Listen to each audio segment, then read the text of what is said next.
এই যে এখানে দুটি গোপন সুড়ঙ্গ দেখতে পাচ্ছেন, এই সুড়ঙ্গ ব্যবহার করেই শুটার ফয়সাল পালিয়ে যায়।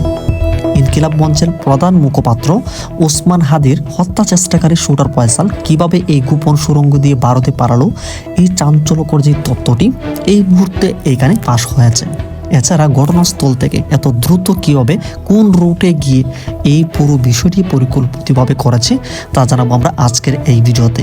এখানে বাংলাদেশের প্রকাশ্য দিবালোকে গুলি আর তারপর রহস্যময় পলায়ন, ওসমান হাদিকে হত্যা চেষ্টার পর শুটার ফয়সাল কোথায় গেল, পুলিশ বিজিবির সন্ধান পাওয়া এক ভয়ঙ্কর তথ্য আমরা আজকের এই ভিডিওতেই তুলে ধরছি।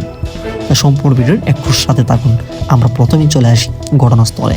তো ঘটনাটি ঘটে ঢাকার বিজয়নগর কালভার্ট এলাকায়, এটা অনেকেই জানেন। তো একটি মসজিদের সামনে প্রাথমিক তদন্ত অনুযায়ী শুটার ফয়সাল ও তার এক সহযোগী খুব কাছ থেকে ওসমান হাদির মাথায় গুলি করে, তারপর মুহূর্তের মধ্যেই এলাকা ত্যাগ করে শুটার ফয়সাল, এমনকি তার সহযোগীরা।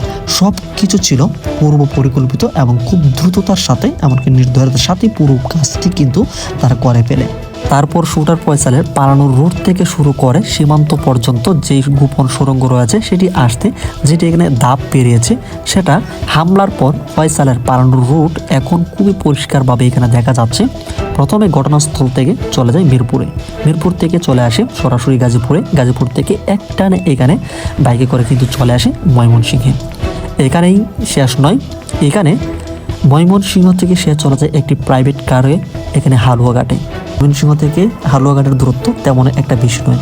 এরপর তারা হালুয়াঘাট থেকে সরাসরি দারাবাজার হয়ে এখানে সর্বশেষ সীমান্ত ঘেঁষে ফুটিয়াপাড়ায় চলে আসে। এইখানে যে ভয়ঙ্কর তথ্যটি আসে সেটি হচ্ছে, ফুটিয়াপাড়ায় ফিলিপ নামের এক ব্যক্তির বাড়িতে আশ্রয় নেয় এই শুটার ফয়সাল, এমনকি তার সহযোগীরা। পুলিশ ও বিজিবির সন্ধান পাওয়া তথ্যে এই পুরো বিষয়টি কিন্তু এখন জানা গিয়েছে। ফিলিপের বাড়ির মাত্র 200 থেকে 250 গজ দূরেই ভারত বাংলাদেশের সীমান্ত সংলগ্ন একটি গোপন সুড়ঙ্গ বা কালভার্ট রয়েছে। এই যে এখানে আমরা মার্কিং করে দেখাচ্ছি, এখানে দুইটি সুড়ঙ্গ রয়েছে। এখানে এই দুটি সুড়ঙ্গ দিয়ে রাতের আধারে বাংলাদেশ ভারত থেকে সব কিছু কিন্তু এইখানে রাতের আধারে কোনো একটা সুযোগে মিললেই মালামাল, বিভিন্ন ধরনের মালামাল সহ চোরাচালান, অনেক ধরনের 2 নম্বরী কাজ এইখান থেকে কিন্তু হয়ে থাকে।